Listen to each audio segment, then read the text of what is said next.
In a conference room that had been prepared by the Kirin Tor, some of the most powerful individuals in Azeroth had gathered to decide what should be done with nearly 1 million sapient beings. The representatives from each relevant nation or organization sat around a massive circular table. The general mood was solemn as they waited for the delegation from Nerubian to arrive. All of them knew that the upcoming discussion would be a contentious one, and would have a significant effect on the political landscape. Krivax couldn't help but note that this wasn't his first time being at the center of an event that would be written about by historians. Only a few weeks ago, he received an interview request from one of Dalaran's scholars to talk about his first meeting with the Explorers League in Moki Harbor. Krivax had also been a part of the Nerubian delegation's first meeting with the Council of Seven Nations, another event that people would be talking about for a long time to come. That meeting had set the stage for Azrael Nerub's future relations with the Eastern Kingdoms. Krivax believed that the ongoing political summit could be just as influential on Azeroth's future as either of those examples. Alexstrasza's presence had already removed any possibility that the orcs would be wholesale slaughtered, but Krivax knew that how they were dealt with would have enormous consequences. In the original timeline, the orcs were sectioned away into internment camps and left to rot as they suffered the effects of fell withdrawal. They became increasingly aloof and lethargic, and the Alliance had gladly used their docile behavior to keep the orcs contained.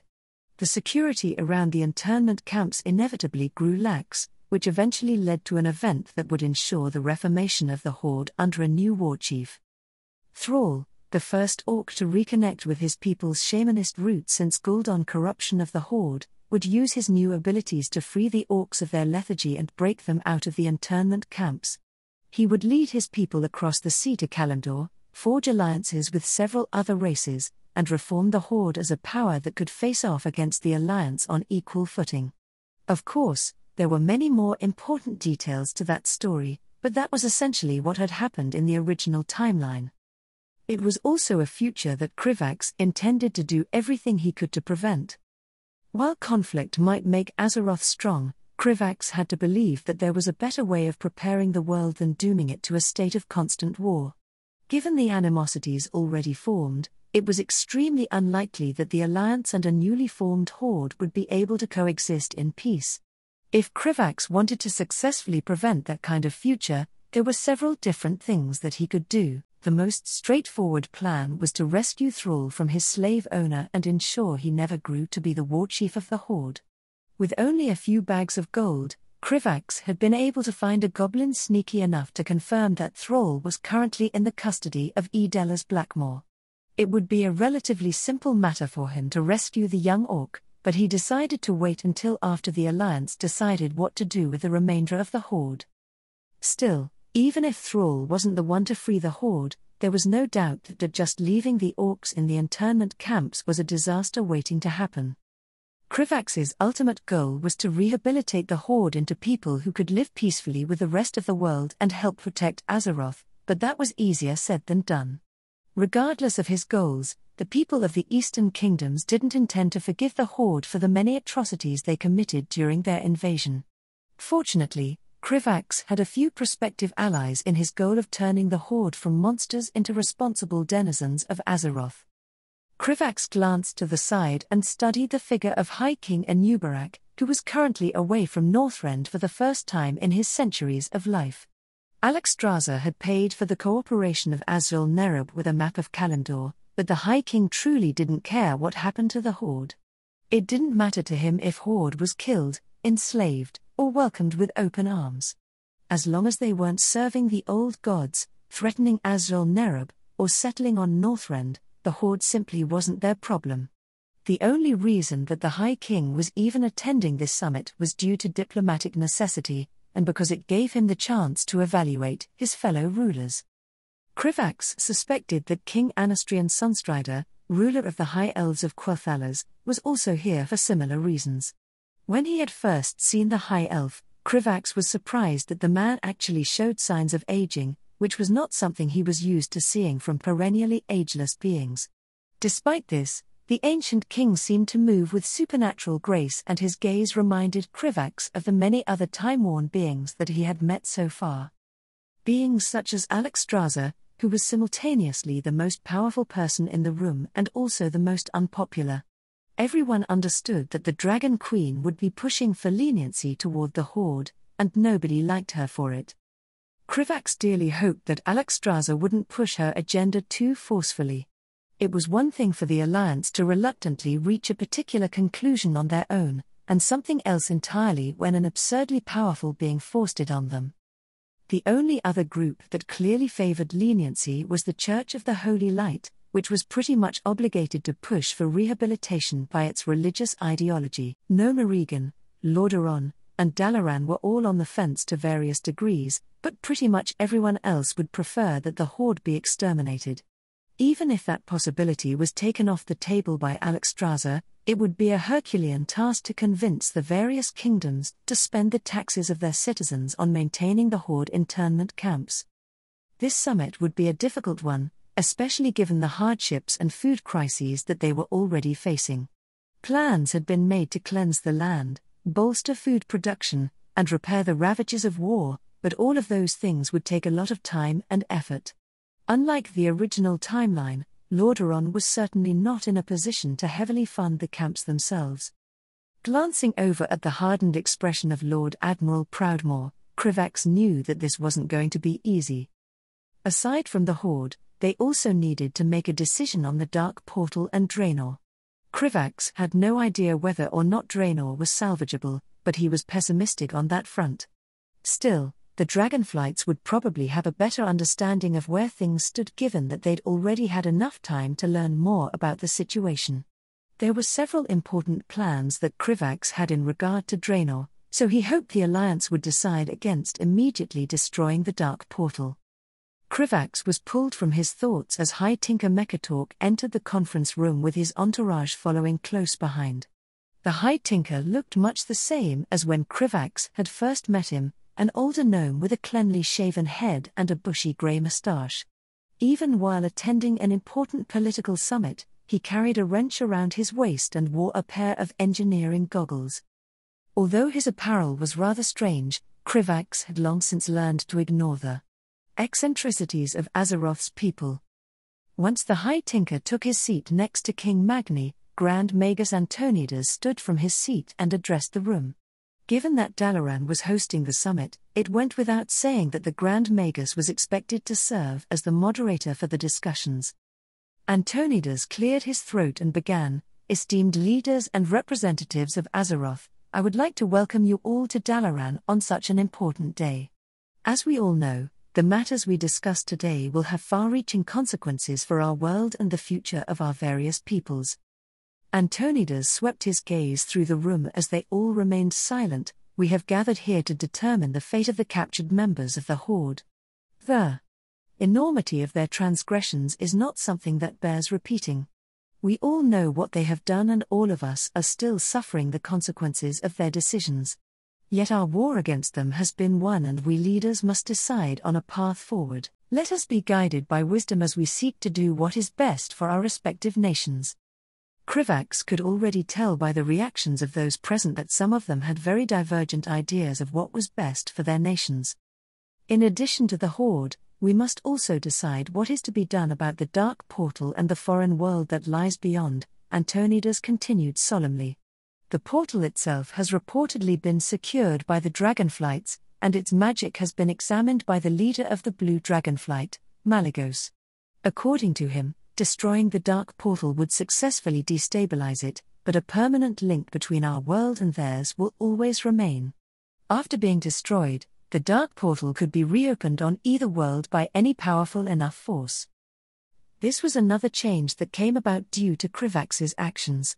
Originally, the Alliance would only learn that the connection between Azeroth and Draenor still existed once the Orc shaman Nursehu reopened it from their side years later. Thanks to Malygos having studied it, they now understood that just destroying the portal wouldn't get rid of it permanently. The nations at today's summit would need to develop a more comprehensive strategy to handle the link between worlds in the long term. "With that said, I welcome you all to share your concerns and opinions," said Antonidas as he returned to his seat. The room was quiet for several more moments as everyone looked to see who would speak first. Fine. I'm sure you all already know how I feel, so I'll say my piece first, said Admiral Proudmoore, already glaring toward Alexstrasza as he leaned forward in his seat. These animals came to this world and brought nothing but savagery and destruction. I have studied these orcs throughout the war and I see not a single redeeming quality within them. We have all heard by now that the orcs are under the influence of some kind of blood curse, but were we not also told that their leaders had willingly drunk the blood of a powerful demon? These creatures ruined their own world and now you wish to give them the chance to ruin our own? How does that make any sense? By the time he was done speaking, Lord Admiral Proudmoore, his face red with anger, had stood up on his prosthetic leg and was practically shouting. Krivax's heart fell as he saw many of the other rulers nodding along to the Admiral's speech. Here's my proposal. If you all are too soft-hearted to do the deed yourself, I say we drive them back through the portal and allow them to live or die in the world they doomed themselves. Let them suffer the consequences of their actions. Would that be mercy enough? The Admiral sat back in his seat, his gaze challenging anyone to argue against him. Archbishop Benedictus was the first to do so. Admiral Proudmoore, I will not argue against you from a position of fate, as I know you and several others here do not share my beliefs. I will instead simply say this. What you are suggesting, whether it be done directly or not, is the wholesale slaughter of orc men, women, and children who are incapable of defending themselves. This war has already cost us all dearly. We should not allow it to take any more by setting us all on this dark path. You are asking us to do far more than spare their worthless lives, King Greymane said gruffly, sounding just as enthusiastic about helping the Horde as Admiral Proudmoore. You want us to feed, clothe, and shelter the beasts while we're struggling to do the same for our own people. I say without exaggeration that my subjects would sooner overthrow me than allow that to happen. If we are all willing to work together, the burden on any one nation wouldn't be too severe, said Krivax, hoping to move the conversation in a more positive direction. Azrael Nerub is perfectly willing to offer its fair share of gold and resources to contain the threat of the Horde. Their kingdom was probably the least economically affected by the war, as none of their territories had been damaged and they had made a sizable profit from selling war beasts to the Alliance. Azrael Nerub also expected to further profit from the subsequent peace by selling the materials that the Eastern kingdoms would need to rebuild. Although the kingdom had lost many soldiers once they had formally joined the war, Azrael Nerub could rebuild their population far quicker than everyone else. That assumes that we are all willing to pay for this, but I see no reason to do so, said King Trollbane. After quickly looking around the room, Krivax came to the conclusion that nobody would be persuaded by arguments of morality. The war was too recent and the scars left behind were too severe, so Krivax instead decided to try a different tactic. I think we are all lacking some crucial information necessary to make this decision, said Krivax, drawing everyone's attention to himself. We need to first know more about the magic that is affecting the orcs, and whether or not there is any hope of freeing them from their curse. It would also be helpful to know more about the state of Draenor and Kalimdor. I'm sure many of us would feel more comfortable with the Horde if they were settled far away from our nations. At his words, the growing tension in the room seemed to settle down and everyone turned their attention to the Dragon Queen, who had remained quiet up to this point. Given that a lot of the animosity was directed toward her, that had probably been a good idea. My brother has thoroughly examined the curse, and it is extremely powerful magic, said Alexstrasza, her voice calm and assured despite hostility in the room. It works by establishing a sympathetic link between one of the Burning Legion's more powerful demons and those who drank their blood. There are only two methods of breaking the curse that we are currently aware of. The first is to slay the demon sustaining the link, which is impossible given that they likely reside within the twisting nether. The second method is significantly more complicated. The Dragon Queen took a moment to consider her words before she continued. According to my brother, the curse functions by heightening the physical abilities and bloodlust of the orcs while in combat. If they are left deprived of combat and new sources of fell energies, then they will begin to show symptoms of withdrawal as the curse begins to weaken its hold on their people. It should then be possible to replace the curse with another form of magic, triggering a cascading effect that would free the orcs permanently. Some of those gathered looked very interested in Alexstrasza's explanation. What kind of symptoms? Queen Regent Menethil asked curiously. Weakness, apathy, and a general lethargy that would gradually spread across their entire populations, said Alexstrasza. If those are the symptoms, then why would we ever want to cure them of it? Asked Admiral Proudmoore, genuinely dumbfounded. A weak and lethargic horde would be far easier to contain if you truly insist on us doing so.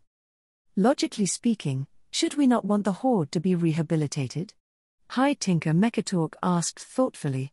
Krivax had not been able to stay in Nerubian for very long, but he had a feeling that the High Tinker was more interested in making the most rational decisions for his people. If we leave them in that state, then they can never do anything to fix the damage they've done. It also means any clever warlock could pass by and create a new army. But, I agree with Vizier Krivax that we need more data before we can move forward with this discussion. Please continue, Dragon Queen. Thank you, High Tinker, said Alexstrasza, offering the gnomish leader a faint smile. The cure for the orcs would need to be both magical and spiritual in nature. What I mean by that is the orcs would both need to be exposed to a new form of magic, and they would also need to consciously reject their old path and set out on a new one. This could be done in any number of ways, from devoting themselves to the light or embracing nature magic, but given their historical connection to shamanism, I suspect that would be the most effective path.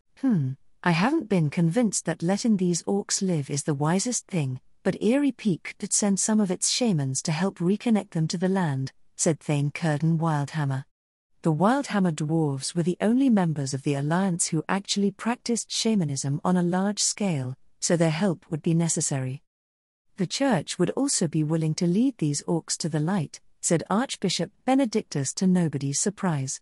The Church would never let go of an opportunity to spread their religion, although Krivax had doubts as to whether or not they would be effective in this case. After thanking the two leaders, Alexstrasza continued her explanation. As for your questions regarding Draenor and Kalimdor, they both hold their own challenges.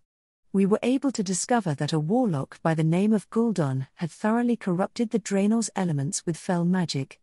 Its environment will continue to gradually degrade, and purifying it would be a Herculean endeavor.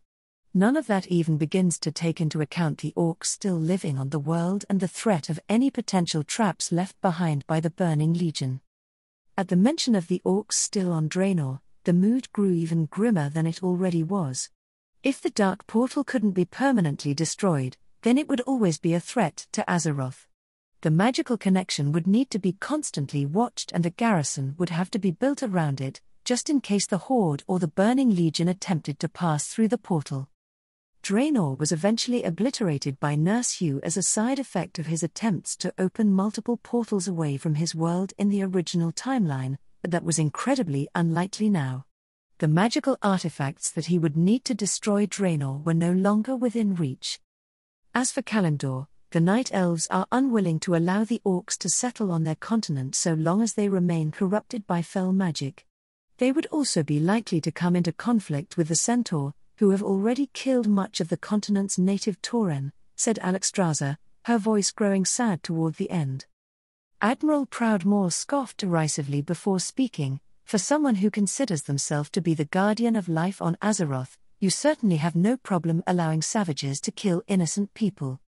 Contrary to Krivax's expectations, Alexstrasza didn't grow insulted or defensive at the accusation. Instead, she simply looked at Admiral Proudmoore, with immeasurable weariness in her eyes. My duty is to the living beings of Azeroth, and that includes the Centaur, the Trolls, or any number of people who you would consider to be savage, Admiral Proudmoore. If not for the extraterrestrial origin of the Horde and the Burning Legion's involvement, then I would have never intervened in a mortal war. As much as it might have pained me, I would have allowed them to continue sweeping over this continent, because I cannot allow myself to favor one race over another. From the perspective of my duties, none of your lives are any more valuable than that of a random murloc. The Dragon Queen's words were enough to bring everyone up short, including Krivax. He had no idea what it must be like to look at the world from that kind of perspective, and it made it harder to predict Alexstrasza's actions. All of the aspects seemed a bit warped from the weight of their responsibilities, but the Dragon Queen had always come off as the most normal and empathetic. Perhaps she still was, but her duties compelled her to take actions that Krivax couldn't comprehend. So to summarize, we can't send the orcs to Draenor without them either dying or rejoining the rest of their kin and launching another invasion. We can't send them to Kalimdor without angering some strange elves that I've never heard of, and we can't kill the animals off because you won't allow it, asked Admiral Proudmoore, his voice level as he summarized the situation. Therefore we need to clothe, feed, and shelter them while also going through the effort of rehabilitating them from their demonic corruption. Is that correct, Dragon Queen? It is.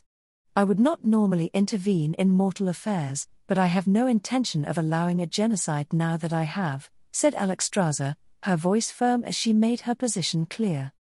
Could the Horde perhaps be kept on Northrend while they undergo their rehabilitation? Asked Queen Regent Menethil. No, they cannot, said High King Anubarak, speaking up for the first time before Krivax could respond. The only territory capable of safely sustaining such a large population would be the Howling Fjord. Azrael Nerub will not allow any outside power to settle that land so long as there exists a risk of them awakening the Vrykul. The possibility of that happening was admittedly very small, but Nerubians still held very strong feelings toward the Vrykul even after so much time.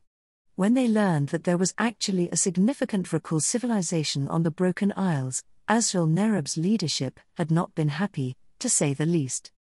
The best course of action would be to construct camps within the Eastern Kingdom to hold the orcs while we seek to free them from their curse. Orgrin Doomhammer and the rest of the Horde leadership should be tried by a Council of Nations, said Krivax, deciding that it was time to put forward a proposal now that everyone fully understood the situation. We can choose where to resettle them after we've done that, whether it be on Draenor, Kalimdor, or elsewhere. In addition, it would be in all of our interests to fortify the area around the Dark Portal and also make efforts to learn more about the situation on Draenor. Discussions on Krivax's proposal became intense as everyone argued over the details. Everyone easily agreed that the Alliance should construct fortifications around the Dark Portal to prevent any further invasions and was willing to contribute money and guards. However, the rulers disagreed on how to fund the internment camps and where to establish them. Alexstrasza was not so subtly pushed to help pay for the camps herself, to which she eventually agreed. Much of that gold could be used to purchase supplies from the goblin cartels that hadn't participated in the war, greatly alleviating the burden on everyone. There was also a lot of disagreement over where exactly these camps would be built. Nobody dared to ask Supreme Commander Lothar if Stormwind would be willing to host the orcs, and several other kingdoms were obviously off the table. Kultiras, Stromgarde, and Gilneas hadn't seemed to soften their positions in the slightest, and Lordaeron was too damaged from the attack on Capital City to offer much help. Much to Krivax's surprise, King Anastrian remained mostly quiet during the discussion, but the elves were also opposed to hosting the orcs near Quel'Thalas. After much discussion, Alterac eventually said that they were willing to host the internment camps in the Hillsbrad foothills. For a significant amount of gold. That wasn't much different from the original timeline, so Krivax wasn't particularly surprised. Despite that particular hurdle being cleared, they still needed to decide how to provide the guards needed for the camps. Honestly, it was all very frustrating to Krivax. Azrael Nerub could easily field the manpower to guard the internment camps, but things would be much easier if everyone was willing to pitch in. Unfortunately, many of the rulers seemed to have an ideological opposition to helping the Horde. No matter how much he tried to frame it as something that would be in their own interests, they remained immovable. Thankfully, no Morrigan had agreed to help once everything was laid out, and Ironforge reluctantly chose to side with their ally. Eerie Peak was also swayed once their fellow dwarves agreed, and Dalaran eventually came around as well, but nobody else was changing their minds. Everyone else was only willing to give a minimum amount, and it was clear to everyone that they would prefer to not contribute at all. They didn't really have much of a choice given the way things had progressed. Admiral Proudmoore could storm out in anger and refuse to cooperate, but that would just mean that cultivators wouldn't have any say in the matter. In the end, it was decided the orcs would be kept in internment camps within Hillsprad foothills. Unlike in the original timeline, the Alliance would separate a group of orcs into a separate camp and attempt to cure them of the blood curse. The Church of Holy Light and the Wildhammer dwarves would be the ones primarily responsible for doing so. If they both failed, then Krivax always had the option to expose the existence of the Frostwolf clan, as they should have a few orcish shamans of their own. Once that separate group was successfully cured, a subsequent discussion could be had about curing the rest of the horde and resettling them somewhere else. Krivax could already tell that such a conversation would be more than a little complicated. Now that a preliminary agreement has been reached on these camps, I believe there is another important matter for us to discuss, said King Anastrian, directing his gaze toward Alexstrasza. Quel'Thalas will endure your desire to spare the lives of the common grunts, but my people demand justice. The leaders of the Horde must answer for their decisions. Trials must be arranged for the Horde leadership and any individual orc identified by the survivors of their massacres, Krivax readily agreed. If someone was able to find the specific orc that killed their family members, then there was no reason to deny them justice.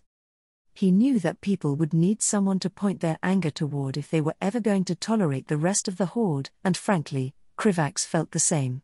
Any trial would be little more than a way to document all of their crimes before executing them, but Krivax couldn't muster the will to be concerned about treating the orc leadership fairly. Originally, Orgrim Doomhammer and many of the other chieftains had either escaped or died in battle. Krivax hoped that the public spectacle of putting them on trial and executing them would help people find closure. The summit would last for several more days as they went over the minute details, but Krivax was fairly satisfied with how things were going. As long as a new hostile horde wasn't allowed to be recreated, Azeroth would truly be on the path to solving many of its future problems by the time he returned from Uddaman. Assuming that everything went to plan, of course, I wasn't quite expecting this much walking, said Krivax as he chugged down another stamina potion and recast the ward protecting him and his guards from the desert heat of the Badlands. Blame yourself for being too big to ride the rams. Trixie called out from atop a large pink mechanostrider, the ostrich-shaped machine easily keeping pace with the dwarven rams.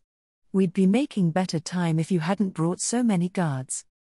Yeah, well, Azrael Nerub can't just let me run around without any guards, Krivax grumbled as he stepped over debris from a broken orcish catapult. Especially not when there might be horde running around and I'm about to enter a potentially dangerous Titan facility. Where's your sense of adventure, Krivax? Weren't you excited to get away from all your diplomatic stuff? Trixie asked teasingly. My sense of adventure died when I realized we would have to walk through several miles of desert, Krivax deadpanned. Ha! You best get used to it, lad. The life of an explorer isn't glamorous, chuckled Bran Bronzebeard from the front of the caravan. Along with Krivax's 8 guards, Bran had brought along several Explorers League researchers and wagons carrying important surveying equipment. Since much of the equipment had very sensitive enchantments, they couldn't be carried along in a spatial bag. Besides, it's not like you'll be here for long. I'm sure you need to get back to your important business. What with the trials going on and all that. Krivax groaned at the reminder. The summit had lasted an entire week as they hashed out the details of their agreements and the so-called Dalaran trials began. One by one, the Horde leadership was being pulled out in chains from the Violet Hold and brought before an Alliance tribunal to answer for their actions. It was a necessary process, but it had already been a month since they started and Krivax wasn't interested in sitting through the rest of them. Do you know how much farther we have to go, Bran? Asked Krivax, hoping that he didn't sound like an impatient kid. If I have to keep drinking these potions, I'm going to end up with alchemical poisoning. Shouldn't be too much longer now, said Bran, retrieving the map to Uddaman from his saddlebag. According to the goblins you hired, we just need to head west as soon as we enter the Badlands from Loch Moden and look for a cave. Krivax hoped that he was right. Have you been to many locations left behind by the Titans before? A few times, but only a few of them had anything we could work out, Bran admitted. One of them was why my brothers and I started the Explorers League. We found some hints that the Titans were related to our people's origins. I see. Well, I'm glad to be traveling with someone with your experience, Krivax said, genuinely relieved. Considering how dangerous Titan facilities could be, Udderman was one location in which he didn't fully trust his meta-knowledge. Lad. There's no need to worry, I've brought a lot of useful gadgets to make sure we don't get done in by any nasty surprises, said Bran, gesturing toward the wagon hauling the equipment. Plus we've got those scary guards of yours. I hear you Nerubians are really good fighters underground, so we should all be safe. That was true enough. Azrael Nerub took his safety very seriously and decided to send some very capable warriors to escort Krivax. If he had not argued that he needed to be part of the expedition due to his experience with sensing and countering void magic, Krivax wasn't sure the council would have allowed him to go at all. So, what are those gadgets actually for? Krivax asked curiously. Oh, it's just a wee collection of contraptions our pals in Nerubian whipped up, Bran explained, his eyes gleaming with excitement. Last time we stumbled into a Titan-related site, we faced some terrifying defenses. They really didn't want folks digging into their secrets. These gadgets ought to help us detect them early on and deal with them when needed. I made this one so that we can monitor our path back to the camp, Dullink, one of the gnome tinkers who had joined the expedition, said as he pulled out a gnome artifact that looked like a cross between a camera and a ray gun. This one detects any motion and automatically freezes them solid. Krivax glanced dubiously over at the wagon filled with strange machines. Warcraft was a setting that frequently delved into things that would be more fitting in a sci-fi novel, which often made things very confusing. He had already given up on figuring out how gnomish technology worked a long time ago, but he knew it tended to be unpredictable at best. The less said about goblin technology the better. Well, I hope they work the way that you expect them to. If this place is anything like the facility in Northrend, then we'll be needing them, said Krivax, knowing full well that Udderman contained many potential dangers. Hey! Are you doubting gnomish technology? Trixie protested indignantly. Yes, was his deadpan reply. Trixie huffed at Krivax's response, while Bran just laughed. Oh, don't be so hard on the lad, Trixie. He'll learn to appreciate gnomish inventions soon enough. The two of them continued to bicker until they finally closed in on their destination. When they did, Krivax was surprised by how unremarkable the entrance to the Titan facility actually was. If not for the enchanted marker left behind by the goblins, he wouldn't be able to distinguish it from any other hole in the side of a rocky cliff. Deciding that it would be a good idea to scout ahead before running blindly into a dark cave, Krivax established control over one of the skitterers he had brought for this exact purpose. After casting the spell that would allow him to look through its eyes, Krivax slowly sent the skitterer forward into the cavern entrance in search of any dangers. Well, spotted anything yet? Asked Bran after waiting for several minutes. You are going to need to give me a little more time than that. The caverns are expansive and I'm taking things slowly, Krivax replied, his voice distant as he focused on the skitterer's vision. He could already tell that this place was different from what his meta-knowledge suggested, as these caverns only had a single path in Warcraft. However, I've already passed by a few dangerous beasts down here. A lot of giant bats, and even a pack of basilisks. The skitterer was lucky that it was too fast for the six-legged lizard creatures to catch, or it would already be sitting in one of their stomachs. Basilisks? Don't they need to eat a lot? What are they doing just sitting in an uninhabited cave? Asked Trixie, her voice filled with confusion. Notice anything odd about those beasties, lad? Bran asked, concerned.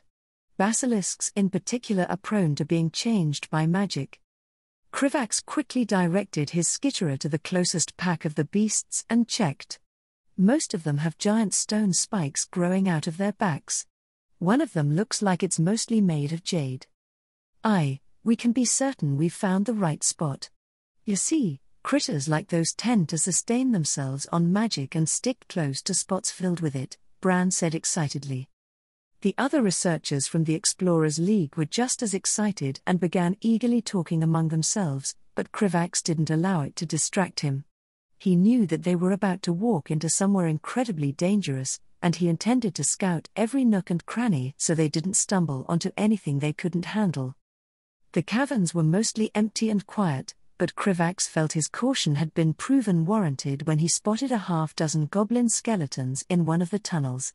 He had enough experience with fire spells that he could tell that they had all died by a concentrated gout of flame. After repeating his findings to the rest of the expedition, the mood among the group quickly sobered. "Any sign of what killed them?" Trixie asked, her expression solemn. Instead of answering, Krivax directed the skitterer down the tunnel where the goblin remains were found. As the skitterer advanced, it came upon a large cavern containing two crumbling and worn-down statues carved in such a way that they appeared to be holding up the ceiling. In between the two statues stood a gate made of a material that resembled marble. Strange arcane runes covered the front of the gate, but only half of them still glowed with any magic, their light flickering weakly. The rest had long since faded, leaving the runes barely legible. Krivax couldn't help but wonder what the gate to the Titan facility had looked like when it was still in a state of good repair. In the heart of the cavern stood an unmoving figure, a large humanoid golem made of stone and metal. It stood at around 8 feet tall, had proportions far bulkier than any human, and had rune-covered arms. Krivax recognized several of the runes as being related to fire.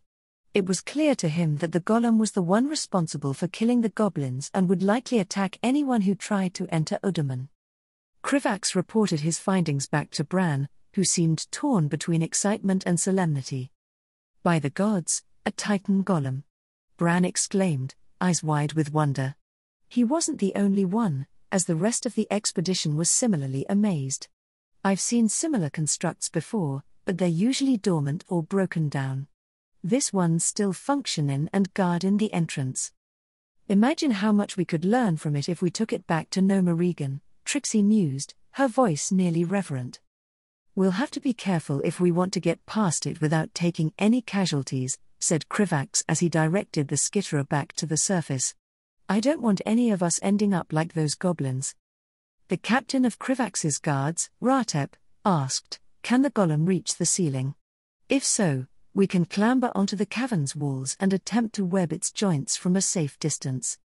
Krivax replied, "Unfortunately, I think the golem's arms can send flames at anyone on the ceiling. However, I think jamming the spears into its joints can immobilize the golem. I can cast a barrier to protect you briefly from the flames." "Very well, Vizier Krivax," Ratep replied and turned to command the guards. "We could probably deactivate it with some of our gadgets, but we should probably save them for the gate and the rest of the place. I don't want to have come all this way just to get stopped by a door," said Trixie.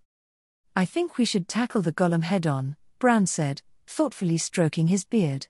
"It'll give us a good idea of the state of Udaman's defenses. We can always retreat if the golem is too powerful and come back with more equipment and bodies if needed. After all, we're not that far away from Ironforge." Once the preliminary plan to deal with the golem was decided, Krivax summoned a ball of light to illuminate the way and directed his guards to the front as they all began making their way carefully down the caverns. There were a few occasions in which they were attacked by the giant bats Krivax had noticed earlier, but his guards easily skewered them as soon as they got close. Thanks to his guards, Krivax didn't even have to fight, and he could focus on scouting ahead with the skitterer and expand the tunnels with geomancy as necessary. When they finally reached the cavern where the Titan golem was standing, the group paused to assess and prepare for the confrontation with the golem. The researchers without any combat experience fell to the back while the rest of the expedition prepared for a fight. "All right everyone, let's do this carefully and efficiently," Bran called out, and he readied his rifle. "Remember, our goal is for all of us to get through this alive." Not seeing the need to give a dramatic speech for a single golem, Krivax merely nodded toward his guards, prompting them to advance slowly into the cavern. After a few moments, Krivax, Trixie, and Bran followed behind as everyone spread out to surround the golem. Unfortunately, they didn't get very far before the golem seemed to detect them and suddenly activate. The golem's body creaked and groaned as it came to life, the runes on its arms flaring with bright red-orange light. Its eyes glowed the same fiery hue as it slowly turned its head towards the nearest Nerubian guard and spoke with a robotic voice. Despite speaking in a language Krivax had never heard before, he was still able to understand its meaning. Unauthorized intruders detected. Initiating defense protocol. With those words, the golem lifted its arms and released a stream of red-hot flames that lit up the previously dark cavern. Krivax immediately leapt into action, throwing up an arcane barrier to protect his guards from the golem's attack. The barrier held, but Krivax could feel the strain on his magic as the flames licked against the protective shield. Trixie fired at the golem with her shrink ray, but it seemed to have no effect. Bran's heavily enchanted rifle was powerful enough to blow a hole through the construct's head, but it simply ignored the damage and continued to spew flames. Fortunately, Krivax's guards were all experienced warriors equipped with the best gear the Azul Nerub could provide.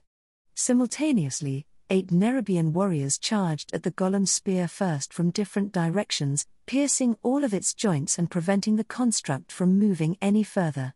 It continued its attempts to attack, but a single immobilized golem that had already been degraded by age wasn't much of a match for the barrage of attacks by Bran, Krivax, and the Nerubian guards. It took some effort, but Krivax's guards rained down blows relentlessly until the golem's eyes eventually ceased glowing and its body shut down. Once he was certain that the danger had passed, Krivax let out a sigh of relief and made his way over to the inert golem. His guards, led by Ratep, had removed their spears from the joints and took up a loose cordon around the chamber. "Well, that was unexpected," said Trixie as she ran up to the construct and started examining it. "I thought a golem made by the Titans themselves would be a whole lot more dangerous." "I don't think this means much.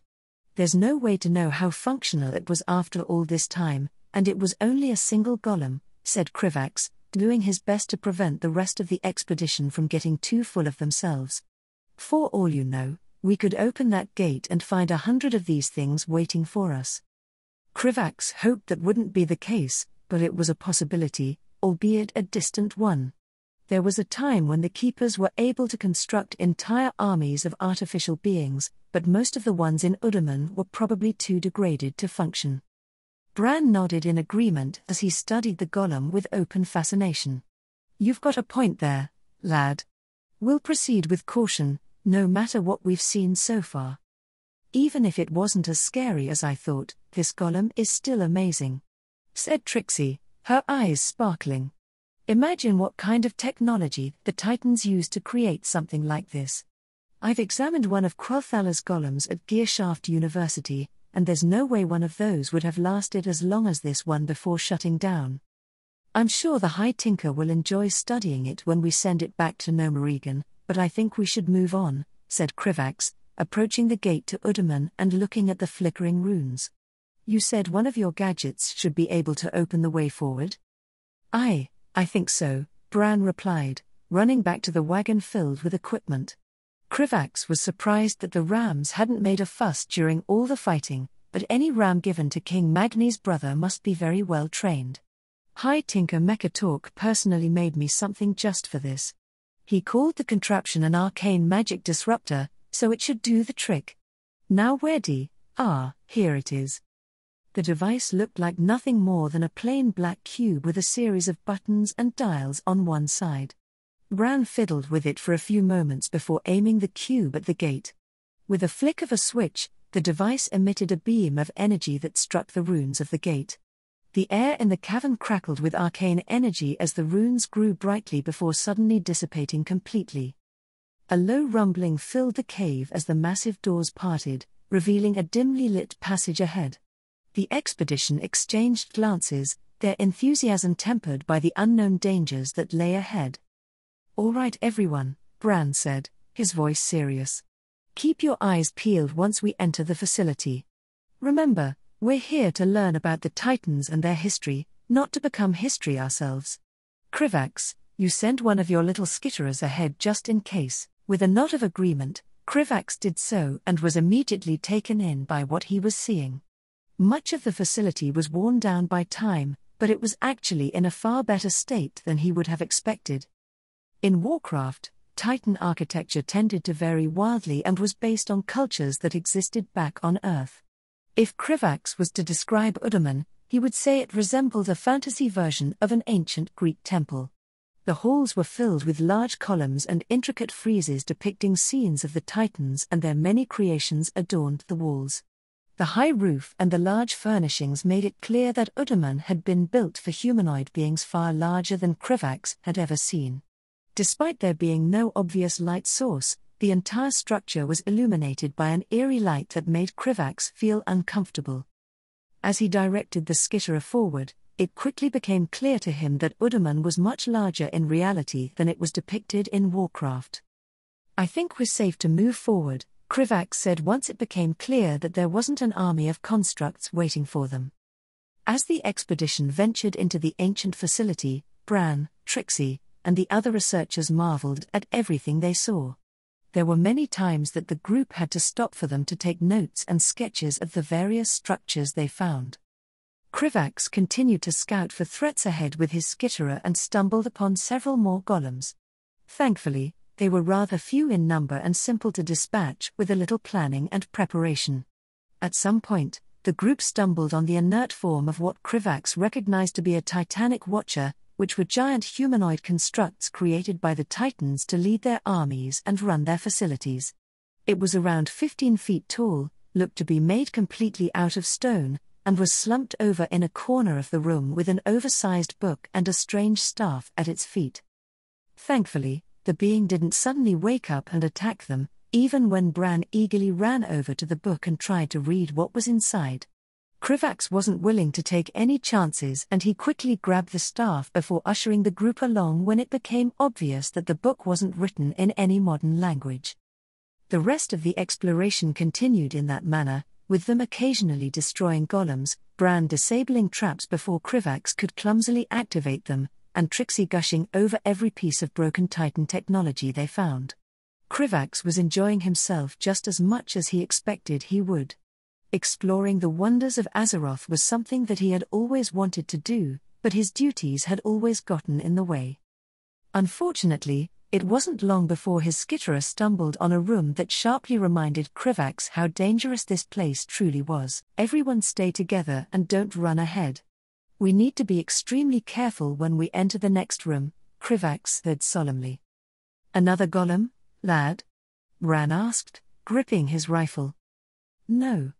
There shouldn't be a fight, but I'm not sure how to explain it to you," Krivax said after a moment of hesitation. "I think you need to see this for yourself."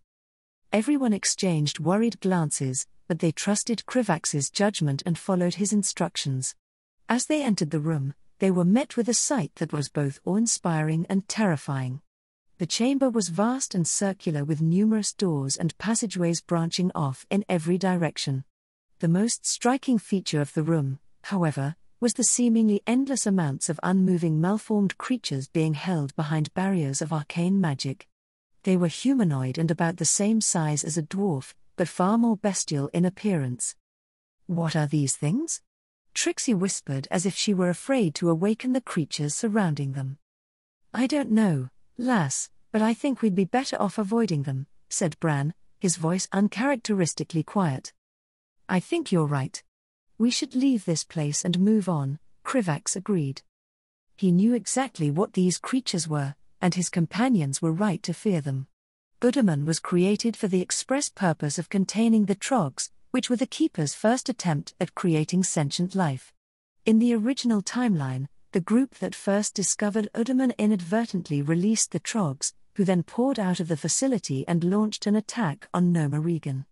This would start a chain of events that resulted in Nerubian being completely irradiated and a large portion of the gnomish population being killed. As they ventured deeper, they came upon several more rooms dedicated exclusively to storing the Trogs. It wasn't until they stumbled into a cavern with a large model map of Udaman in all its former glory embedded in the floor that Krivax finally found what he was looking for. His true purpose for going to Udaman was always so that they could, hopefully, make peaceful contact with the Keeper inside, and this model map was the key to doing so if his meta-knowledge was accurate. While the rest of the group was gushing over the map and discussing amongst themselves, Krivax walked over to one of the model structures and gestured toward the keystone embedded into it. "Bran, I think this might be some kind of key. It's shaped exactly like the staff we found earlier." Trixie and Bran quickly made their way over and saw that he was right. "There's a good chance that it opens that gate," said Trixie, glancing nervously toward the 40-foot-tall gate on the other side of the cavern. It looked exactly like the one at the entrance to Udaman, except the runes carved into its surface were still glowing brightly with magic.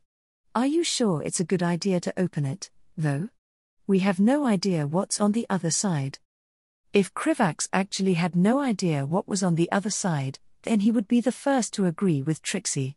However, this was crucial to making peaceful contact with the Keeper, so he quickly moved to soothe her fears. "I know it's a risk," Krivax acknowledged. "But this is also our best chance to learn more about the Titans and this facility. We need to know more about where those creatures came from and what kind of danger they are. We've been able to handle everything that we've come across so far, so I'm sure it'll be fine." "The lad has a point," Bran agreed, stroking his bushy beard thoughtfully. "This place is the grandest archaeological find in our people's history. We've come this far, and we can't let fear hold us back now. If there's a chance that opening this gate will give us the answers we seek, then we have to take it." Trixie hesitated for a moment but eventually nodded in agreement. "All right, let's do it. Just be ready for anything, okay?" Krivax nodded, gripping the staff tightly. He'd been preparing for this from the moment that he learned that Deathwing had escaped, and the time had finally come. As long as he succeeded here today, Azeroth would be saved from one of the most devastating events in its history. Krivax directed Ratep and his guards to take up defensive positions before pushing the staff into the keystone with a click. The model map of Udaman immediately lit up as streams of magic flowed into the staff. After a few moments, it emitted a beam of magic into the nearby gate. Just like at the gate at Udaman's entrance, the runes glowed brightly before suddenly dissipating altogether. As the gate swung open, Krivax felt the ground shake from the footsteps of the being that emerged. Unlike the Titanic Watcher that they had come across before, this one was very much active. She stood at an imposing 30 feet tall and looked like a beautifully carved marble statue of antiquity. She carried a large maul and wore a robe of seemingly flowing bronze robe and metal greaves. "None may steal the secrets of the Makers. Who dares disturb these halls?" said the Titanic Watcher, her voice reverberating strangely as she swept her gaze over the expedition. Her eyes softened minutely when landing on the dwarves and gnomes present but immediately turned hostile the second she noticed Krivax and his fellow Nerubians. "Akir. Disgusting spawn of the old gods. You dare befoul Udaman with your presence?" Before anyone could react, the Titanic Watcher was already charging toward them with its weapon raised. Krivax was barely able to conjure a barrier of ice around them before it swung down with murderous intent. Although he had grown much stronger since he first came to the Eastern Kingdoms, Krivax still felt as if his barrier was stuck by an angry Spider-Lord. Retrieving a flask from his spatial bag, he quickly threw it onto the ground and watched as a living, silvery liquid surrounded the expedition and formed a secondary shield between them and the Titanic Watcher. Krivax was extremely glad that he had purchased the flask from Archmage Carlane because his wall of ice shattered completely from the next attack. "Bran. Try talking to her. She seems to think we're her enemy, but she might listen to you," Krivax yelled over the noise of their barrier being literally hammered. Bran hesitated for a moment, but soon stepped forward and raised his hands in a placating gesture. "Wait. Please, listen to us. We're just explorers here to learn about our history." "Silence, traitor. I'll not listen to one corrupted by the curse of flesh as they consort with the Akir." Bran continued trying to plead his case and Krivax tried to explain that they weren't Akir, but the Titanic Watcher didn't seem interested in listening. Eventually, Krivax realized that this wasn't going anywhere and he decided to move on to his contingency plan. As he reached into his spatial bag, Krivax could tell that she was watching him warily, which made his next actions much easier. Channeling his magic into the light-infused scepter that he had borrowed from the Church of the Holy Light, Krivax watched as the Titanic Watcher suddenly reeled back in surprise as she faced the entirely unexpected action. He had known there was a chance that the Keeper and the Titanic Watchers would associate him with the old gods, so Krivax had made sure to bring something that could prove otherwise. Krivax heavily favored arcane magic and only had limited experience channeling the light from practicing with a Nerubian. Without such a powerful object of light, he probably wouldn't have been able to do so at all. That meant that it basically did nothing to the Titanic Watcher, but that wasn't his intention. A true Akir would never be able to even hold an object of light, let alone use it. That was why when he unleashed its power before the Watcher and stood unharmed, it gave her pause. One which he didn't hesitate to make use of. I am a Nerubian of the kingdom of Azrael Nerub to the far north. It is true we are descended from the ancient Akir, but we are not them. Krivax shouted out. We have abandoned our ancestors' ways and freed ourselves from the old gods and the void's influence.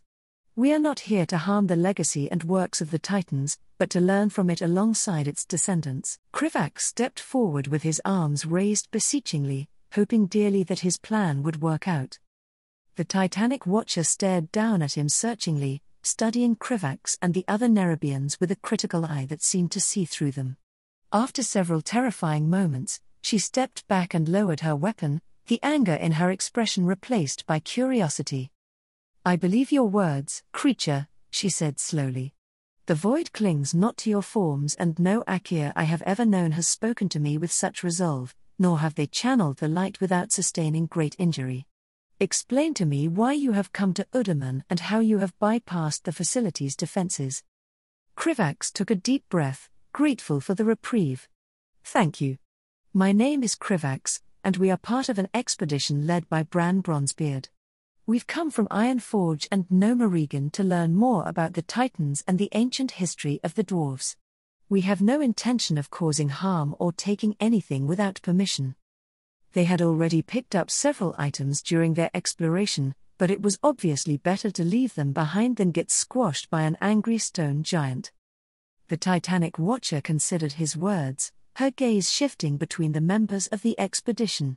Your intentions appear to be genuine, but know that I am Ionaya and I am responsible for protecting these halls and all they contain. You have not explained to me how you managed to bypass our defenses. A party of your strength should not have been able to get past them.